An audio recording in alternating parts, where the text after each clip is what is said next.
Hello student, good morning to all of you. आइए आज से हम लोग इतिहास को पढ़ने जा रहे हैं। इतिहास, ऐसे तो हम लोग पॉलिटिकल साइंस पिछले कई सालों से पढ़ते आ रहे हैं, लेकिन बहुत सारे स्टूडेंट विद्यार्थियों का डिमांड है कि इतिहास भी पढ़ाइए। इतिहास इसलिए जो है आज से हम शुरू कर रहे हैं। तो आइए हम जानते हैं इतिहास। सबसे पहले इतिहास होता क्या है? इतिहास का तो मतलब होता है इतिहास दो शब्दों के मिलने से बना है। इति प्लस हास। इति मीन्स क्या होता है? इति मीन्स बीती, हास मीन्स कहानी, यानी बीती हुई कहानी को पढ़ेंगे। ठीक है, अब आइए सबसे पहले हम पुनर्जागरण को ही पढ़ते हैं। जैसे जैसे आगे बढ़ते जाएंगे सारे क्वेश्चंस को पढ़ाएंगे, लेकिन हमको सबसे पहले पुनर्जागरण ही अच्छा लगा और इसका कंटेंट भी बनाए। तो आइए पुनर्जागरण को ही जान लेते हैं। किसी भी क्वेश्चंस को पढ़ने से पहले क्वेश्चंस में वर्ड क्या है, क्वेश्चंस जैसे हम यहाँ पे पुनर्जागरण पढ़ रहे हैं, तो सबसे पहले हम पुनर्जागरण को ही जानते हैं। क्या होता है पुनर्जागरण? ये भी दो शब्दों के मिलने से बना है, पुनः प्लस जागरण। पुनः मीन्स क्या होता है? फिर से। जागरण मीन्स जागना, फिर से जागना। फिर से जागना मीन्स क्या? पहले हम एक बार जाग चुके हैं और एक बार जागने से पहले क्या हम सोए हुए थे?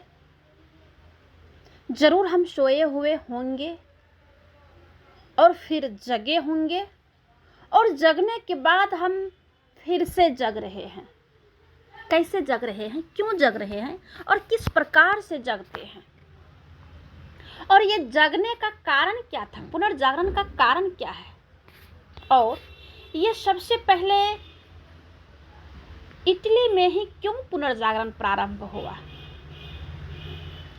दूसरा ये भी होता है कि पुनर्जागरण युग में कला और साहित्य की प्रगति का भी वर्णन कीजिए। जो पुनः जागरण का जो युग है, उस युग में जो कला, मतलब किसी भी प्रकार का, जैसे कि कल्चर वगैरह जो है, डांस, गज़ल, गीत, मतलब बहुत प्रकार से कला और साहित्य, मतलब इसका प्रगति भी हुआ है। कब? पुनर्जागरण के समय में। इसका भी वर्णन करना है। फिर आगे क्वेश्चन रहेगा अथवा में कि पुनर्जागरण का मतलब स्पष्ट करते हुए उसके कारण और परिणाम का भी वर्णन कीजिए, या पुनर्जागरण काल में साहित्य कला के विकास पर एक लेख लिखें। इसका मतलब है कि सबसे पहले हम पुनर्जागरण को जानेंगे, इसके कारण को समझेंगे, ठीक है, फिर कला और साहित्य को जानेंगे, इसके परिणाम को जानेंगे। इतनी ही बातें हैं, ठीक है। तो आइए जानते हैं कि पुनर्जागरण क्या है। सभ्यता व संस्कृति के विभिन्न क्षेत्रों में आशातीत विकास होने के कारण ही इसका अर्थ फिर से जागरण लिया जाता है। सभ्यता संस्कृति हम लोग समझते हैं, हम लोगों का रहन सहन, बोली विचार, ये जो इसका जो सारे क्षेत्र में जो विकास हुआ, तो यही विकास होने का कारण को जागरण लिया जाता है। पुनर्जागरण का अंग्रेजी शब्द रिनेसेंस है, और ये जो रिनेसेंस है यह फ्रेंच भाषा का शब्द है, जिसका अर्थ होता है पुनर्जन्म, यानी फिर से मेरा जन्म हुआ। तो पुनर्जागरण मनुष्य की उपलब्धियां की ओर संकेत करता है। जो पुनः जागरण है, तो लोगों ने क्या हासिल किया उसकी तरफ इसका इशारा है पुनर्जागरण का। इस आंदोलन के परिणाम स्वरूप क्या होता है, जो जनमानस है वो क्रमशः जो परलोक में रुचि कम रखने लगा। ये है पुनर्जागरण के बाद की प्रक्रिया। जब हम जगे तो क्या देखे, जो मतलब ये जो लौकिक है, यानी लौकिक मीन्स इस धरती पर जो हम लोग हैं, तो हम लोग क्या करते थे कि इस धरती पर जो हम हैं तो इसकी परवाह नहीं करते थे। हाँ, हम हैं तो अच्छे से जिएं, अच्छे शिक्षा लें, अच्छा स्वास्थ्य पर ध्यान दें, बच्चे पर ध्यान दें, यानी नहीं, ठीक है हम यहाँ हैं, लेकिन हम परलोक का विचार रखते थे। यहाँ तो हम कुछ दिन के लिए हैं, हमको परलोक जाना है, तो वहाँ के लिए जो है हमको यहाँ क्या करना है। पहले जो है जो पुनर्जागरण है, पुनर्जागरण के पहले मनुष्यों के माइंड में, हम लोगों के माइंड में ये चीज़ जो है घर कर लिया था, और इस चीज़ को निकाल के फेंके और जो परलोक था उसकी चिंता कम करने लगे, और जिस लोक में है उसकी चिंता ज़्यादा करने लगे। परलोक पर ध्यान कम देने लगे, इहलोक यानी लौकिक का ज़्यादा देने लगे। यही पुनर्जागरण है। इस लोक के विषय में अधिक जिज्ञासा रखने लगे, और पुनर्जागरण एक उदार सांस्कृतिक आंदोलन था जिसने कि विज्ञान, व्यवसाय, धर्म और शासन में परिवर्तन लाया। जब लोगों ने जागा तो क्या क्या हुआ, विज्ञान का विकास हुआ, व्यवसाय करने लगा, लोग बिजनेस करने लगा। धर्म भी ऐसा नहीं था कि पूरी तरह से जो है परलोक के बारे में सोचना ही छोड़ दिए या पूरी तरह से उसको ख़त्म कर दिए, ऐसा नहीं था। धर्म भी था, लेकिन लेकिन वो जो धर्म था उस धर्म में परिवर्तन आया, और शासन में भी परिवर्तन आया। यानी जो राजा जो हुआ करते थे, पुनर्जागरण का मतलब ये भी हुआ कि पुनर्जागरण में मतलब उस समय के जो राजा थे, राजा अपने आप को भगवान मानते थे कि हम ही भगवान हैं, और हमें भगवान ने प्रतिनिधि के रूप में भेजा है, यानी आपकी देखरेख के लिए, आपकी रक्षा और सुरक्षा के लिए भगवान ने हमें भेजा है।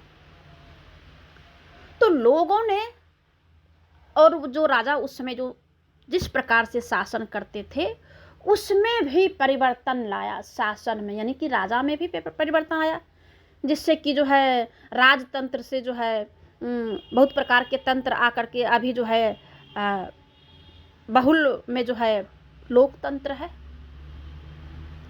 राजतंत्र से लोकतंत्र आया।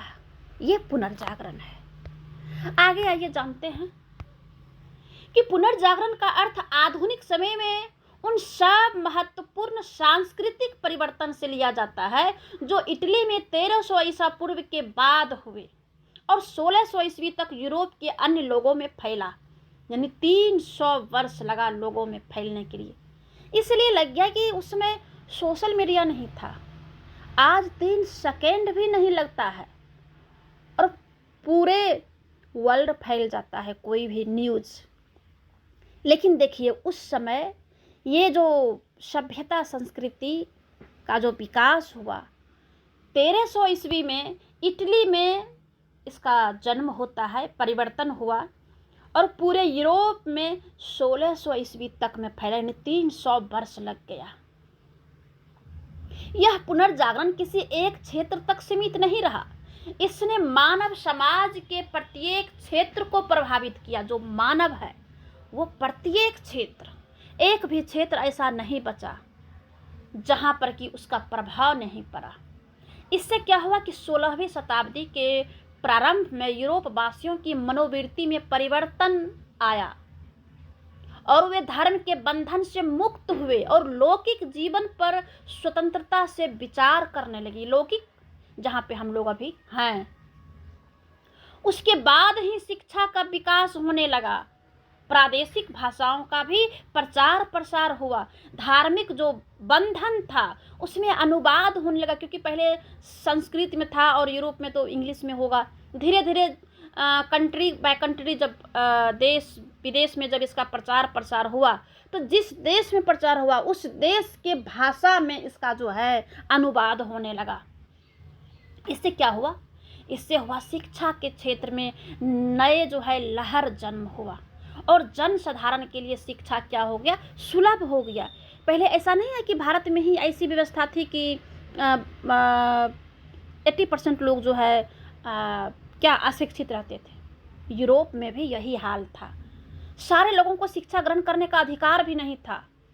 तब क्या हुआ, सारे लोगों को शिक्षा लेने का सुलभ रास्ता जो है क्लियर हुआ। कलाकार जो है अपनी कला भी दिखाने लग गए। आध्यात्मिक के स्थान पर मानव समाज का भौतिक जीवन प्रतिबिंबित होने लगा। वैज्ञानिक का अन्वेषण हुआ, यानी वैज्ञानिक का खोज हुआ। ठीक है, अद्भुत भावना से असाधारण के हृदय के अंधकार को दूर किया गया और उन्हें ज्ञान रश्मियों से आलोकित किया गया। पुनर्जागरण की परिभाषा बहुत अच्छे तरीके से हमारे जवाहरलाल नेहरू ने दिए हैं। क्या कहा है उन्होंने? पुनर्जागरण का अर्थ है विद्या, कला, विज्ञान, साहित्य का पुनर्जन्म तथा यूरोपीय भाषा का भी विकास हुआ है। ये पुनर्जागरण है। ठीक है, अब जो पुनर्जागरण का कारण है इसे जो है हम इसके बाद पढ़ाएंगे। पहले इसे अच्छे से पुनर्जागरण क्या है समझें, सोचें, इसको याद करें।